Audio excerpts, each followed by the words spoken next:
নমস্কাৰ বাইদেউসকল, মাঘ বিহুৰ প্ৰথম দিনাখনেই ৰাজ্যৰ অংগনবাড়ী কৰ্মী সহায়িকা, আশা কৰ্মী আৰু মধ্যাহ্ন ভোজনৰ ৰন্ধন কৰ্মীসকলৰ দৰমহা বৃদ্ধিৰ ওপৰত অসম চৰকাৰৰ ৰাজ্যপালৰ নিৰ্দেশত স্বাস্থ্য আৰু পৰিয়াল কল্যাণ মন্ত্ৰালয়ে আজি অৰ্থাৎ 13 জানুৱাৰী 2025 তাৰিখে দৰমহা বৃদ্ধিৰ এই ঐতিহাসিক জাননীখন প্ৰকাশ কৰিছে। এয়া চাওক, 13 জানুৱাৰীত প্ৰকাশ কৰা এই নিৰ্দেশনাখনত কৈছে যে জনসেৱাৰ স্বাৰ্থত আৰু মাননীয় মুখ্যমন্ত্ৰী মহোদয়ৰ পৰামৰ্শ অনুযায়ী ৰাজ্যৰ অংগনবাড়ী কৰ্মী সহায়িকা, আশা কৰ্মী আৰু ৰন্ধন কৰ্মীসকলৰ দৰমহা বৃদ্ধি সংক্ৰান্তীয় অভিযোগসমূহৰ সমাধানৰ বাবে 12 জানুৱাৰী 2025 তাৰিখে নিম্নোক্ত সদস্যসকলৰ দ্বাৰা এখন কমিটি গঠন কৰি দিছে। কমিটিখনৰ প্ৰথমতে আছে মাননীয়া বিত্তমন্ত্ৰী অজন্তা নেওগ ডাঙৰীয়ানী। এখেত হৈছে কমিটিখনৰ চেয়াৰপাৰ্চন।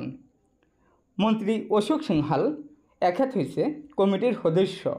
ঠিক তেনেদৰে মন্ত্ৰী পীযুষ হাজৰিকা ডাঙৰীয়া আৰু ৰণোজ পেগু ডাঙৰীয়াও এই কমিটিখনৰ সদস্য হিচাপে আছে। তাৰ তলত কৈছে কমিটিখনে আশা কৰ্মী, অংগনবাড়ী কৰ্মী সহায়িকা আৰু মধ্যাহ্ন ভোজনৰ ৰন্ধন কৰ্মী সহায়িকাসকলৰ অভিযোগসমূহ পৰ্যালোচনা কৰাৰ দায়িত্ব গ্ৰহণ কৰি পৰৱৰ্তী পদক্ষেপ লোৱাৰ বাবে 15 ফেব্ৰুৱাৰী 2025 তাৰিখৰ ভিতৰত প্ৰতিবেদন দাখিল কৰিব।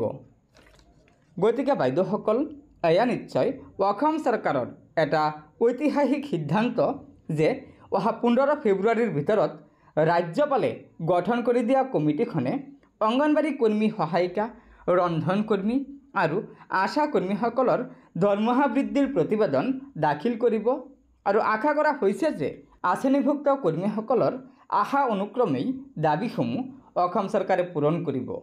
গতিকে ছাৰ বাইদেউসকল, লগৰ বান্ধৱীসকলক এই ভিডিঅ'টো শ্বেয়াৰ কৰি আজিৰ এই সুখবৰটো জনাই দিব আৰু নতুনকৈ অহা বাইদেউসকলে অনুগ্ৰহ কৰি আমাৰ এই চেনেলটো ছাবস্ক্ৰাইব কৰি ল'ব।